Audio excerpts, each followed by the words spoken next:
हमारी आंख में कई हिस्से होते हैं, जैसे कॉर्निया, प्यूपल, लेंस, रेटिना इत्यादि। इन सभी हिस्सों के मिले जुले सहयोग और ब्रेन के कॉम्बिनेशन से हम किसी दृश्य को देख पाते हैं। हम जो दृश्य देखते हैं उसकी क्वालिटी बहुत हद तक आंख में मौजूद नेचुरल लेंस, जिसे क्रिस्टलाइन लेंस भी कहा जाता है, पर निर्भर करती है।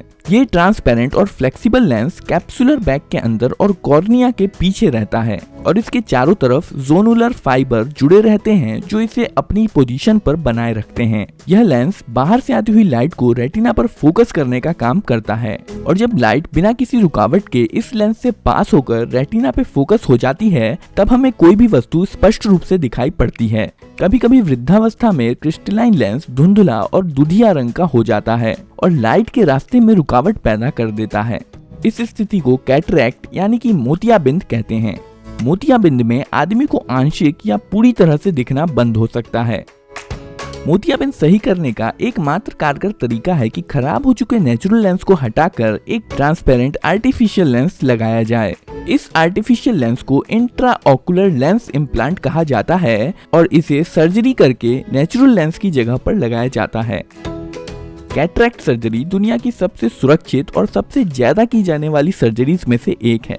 कैटरैक्ट सर्जरी आंख के एंटीरियर हिस्से में की जाती है, जिसमें स्क्लेरा, कॉर्निया, इरिस और लेंस सम्मिलित होते हैं। इस सर्जरी में लोकल एनेस्थीसिया का इस्तेमाल करके केवल आंख को शून्य किया जाता है और सर्जरी के दौरान पेशेंट होश में ही रहता है। सर्जरी से पहले आंखों में आई ड्रॉप्स डाले जाते हैं। सबसे पहले सर्जन स्क्लेरा और कॉर्निया के जंक्शन पे मेन इंसिशन लगाता है।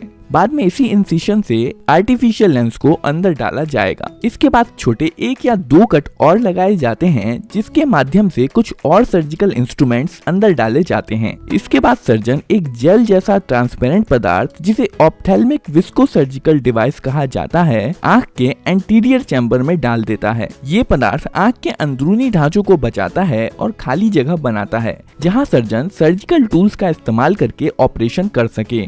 इसके बाद सर्जन सावधानी से कैप्सुलर बैग को खोलता है, जिसके अंदर लेंस रखा होता है। कैप्सुलर बैग को खोलने के लिए सर्जन लगभग आधा सेंटीमीटर का गोलाकार छेद बनाता है और लेंस तक पहुंचने का रास्ता बना देता है। इस ओपनिंग की मदद से कैप्सुलर बैग को बिना निकाले खराब हो चुके नेचुरल लेंस को बाहर निकाला जा सकता है। इसके बाद अल्ट्रासाउंड प्रोब का इस्तेमाल करके धुंधले हो चुके लेंस को छोटे छोटे टुकड़ों में तोड़कर सक्शन के द्वारा बाहर निकाल लिया जाता है, जबकि कैप्सुलर बैग वहीं रहता है। अल्ट्रासाउंड प्रोब की टिप टाइटेनियम या स्टील से बनी होती है और यह अल्ट्रासोनिक फ्रीक्वेंसी पर वाइब्रेट होती है, जिसके कारण लेंस छोटे छोटे टुकड़ों में टूट जाता है। मोतियाबिंद वाले लेंस के निकल जाने के बाद आंख लाल रंग की दिखाई देने लगती है। ये लाल रंग आंख की रेटिना का रिफ्लेक्शन है। अंततः एक क्लियर आर्टिफिशियल लेंस को इंजेक्टर की मदद से लगा दिया जाता है।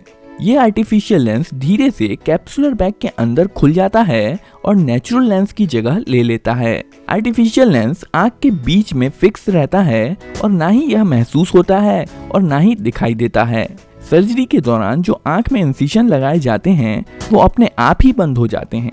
ये इंट्राओकुलर लेंसेज कई प्रकार के होते हैं और अपने प्रकार के अनुसार पेशेंट को किसी एक दूरी या कई दूरी पर चीजों को स्पष्टता से दिखा सकते हैं। मॉडर्न इंट्राओकुलर लेंसेज जैसे कि ट्राइफोकल लेंसेज दूर, मध्यम और पास के दृश्यों को स्पष्टता से दिखा सकते हैं और काफी चांसेस होते हैं कि पेशेंट को चश्मा लगाने की जरूरत ना पड़े। दोस्तों, अगर आप हिंदी या मैथिली गाने सुनना पसंद करते हैं तो आप KM स्वर संगीत YouTube चैनल पर जा सकते हैं। इस चैनल पर आपको क्षितिज मिश्रा जी की आवाज में हिंदी फिल्मों से लेकर भक्ति संगीत तक सभी तरह के गाने सुनने को मिल जाएंगे। तो दोस्तों, अभी चैनल पर जाकर चैनल को सब्सक्राइब कीजिए।